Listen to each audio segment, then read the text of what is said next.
Hi, I'm William Spaniel. Let's learn about international relations. Today's topic is the United Nations Security Council, and we're going to be doing an overview of this because our new unit is going to be on the Security Council. So we're going to start things off very simply here, which is asking the question, what is the United Nations Security Council? So I'm guessing that you probably already know about the United Nations. The United Nations is the world's largest organization for the purposes of having states sit in a room together and talk to one another about political issues that are going on in the world today. You can see the flag up there on the top, and then the bottom is a picture of the building. This is the United Nations headquarters. It's in New York. So anyone who says to you that New York is the capital of the world, they're not entirely lying to you, because the United Nations building is actually right there. You might recognize this from a lot of movies because it plays prominently in political thrillers and that sort of thing. Now, the United Nations is broken up into a ton of different organizations within the United Nations. So if you're a fan of bureaucracy, then you have to love the United Nations, because this is a look of just some of the ongoing missions that they have. There are a ton on your screen, right? So this is huge bureaucracy. This is what the United Nations is all about, bureaucracy. Despite all of these different organizations, though, within the United Nations, researchers tend to pay attention to only two primarily. Most of the research is going to be on the United Nations Security Council, which we abbreviate the UNSC, as well as the General Assembly. What's the General Assembly? Let's start off with that. Well, that's the group that consists of everyone. So if you're a country in the world, basically you're in the General Assembly and you're sitting there and you talk to one another and you can vote on resolutions. And researchers use these votes to measure how much states have in common. So this is not a perfect measurement, but it's a pretty good way of establishing that, the United States and Canada vote together 90-something% of the time on issues. It must mean that the United States and Canada really do like each other fundamentally. And that's going to be in contrast to something like the United States and Iran, who are going to be voting against each other quite frequently. And so researchers can use those measurements of how frequently these two countries vote together to find out how much those two countries actually like each other. So that's why we are interested in the General Assembly votes, but there's a big but there, that the General Assembly votes are mostly non-binding. So these votes that they have in the General Assembly don't really do anything. You might have heard about the Palestinian statehood resolution that was going through the General Assembly in November of 2012, so just a couple of months ago. This passed the General Assembly by a vote of 138-9 with 41 abstentions.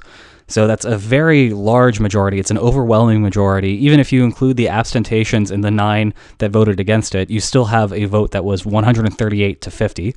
The United States, by the way, is in the 9 there. I'll get to that in a moment. But despite that overwhelming majority, this resolution, because it went through the General Assembly and not the Security Council, only made the Palestinian quote-unquote state a non-member observer state, which is the same thing that the Vatican is. So despite having this overwhelming majority, the Palestinian quote-unquote state doesn't actually go very far in the General Assembly and in the United Nations as a result, because everything has to go through the Security Council, essentially. This is where the action is at. If you're an important resolution, if you actually want to do something in the United Nations, then the United Nations Security Council has to approve of it. And that's why we're going to be focusing on the Security Council in particular in this unit. Now, you might recognize the Security Council's building or room. This is that interesting horseshoe-shaped desk with the rectangular desk in the middle. So if you've ever seen this before in a movie or on TV, this is the Security Council room.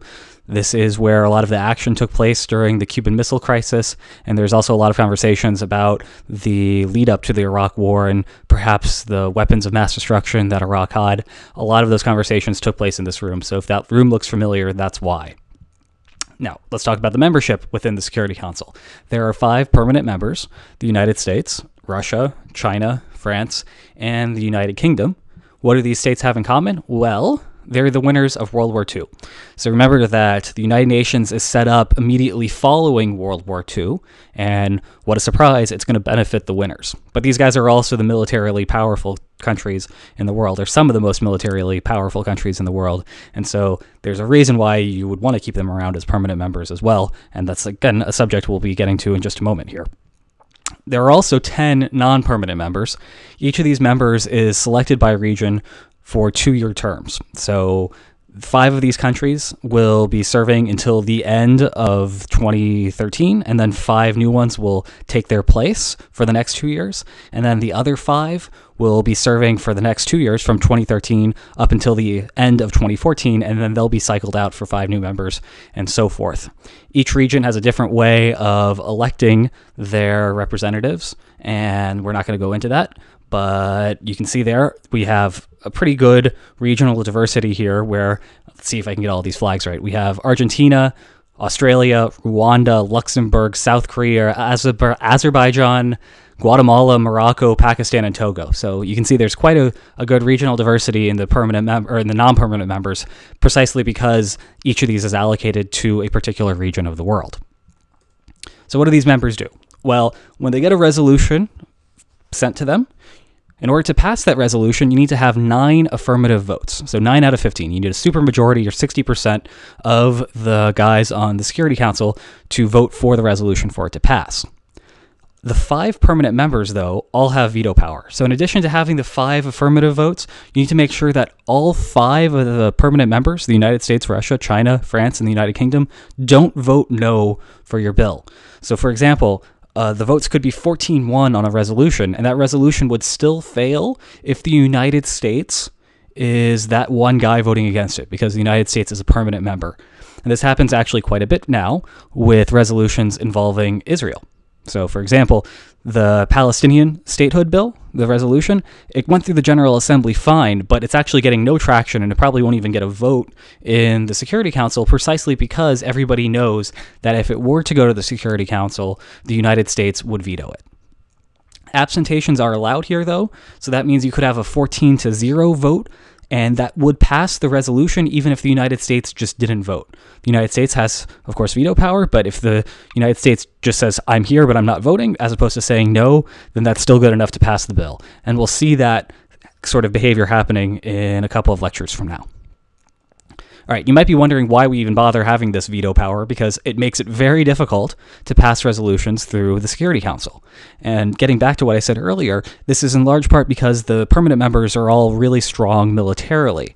And so if the United Nations Security Council is going to continue to exist, it sort of needs to bend the way of those really strong actors. Otherwise, they're going to be like, hey, you know what? Screw the rules. I'm going to go out and leave the building and do what I'm wanting to do anyway because I'm powerful and I can do that.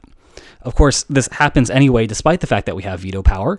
So you can think back to Iraq in 2003, where the United States tries to go through the Security Council to get sanctions and military action placed against Iraq, and that goes nowhere. And so the United States leaves and forms that quote-unquote coalition of the willing to go ahead and invade Iraq anyway. But this happens infrequently enough that the Security Council is still useful enough to persist even until today, and it's been what? So it started in 1945, so that means we are on our, 67th year or so, and we think that it's going to persist for a while even after that. So this organization has actually lasted a very long time and withstood the test of time. So this veto power sort of situation, despite looking at how silly it is, because it needs such a supermajority in order to pass resolutions in the Security Council, it actually does work. And in the next lecture, we will be talking about fun facts involving that veto power, including one of my favorite instances of crazy behavior by states in the history of the world. So I hope you enjoyed this video, and I hope to see you next time when I get to talk about the craziness that actually happened in the world. All right, that's it. Take care.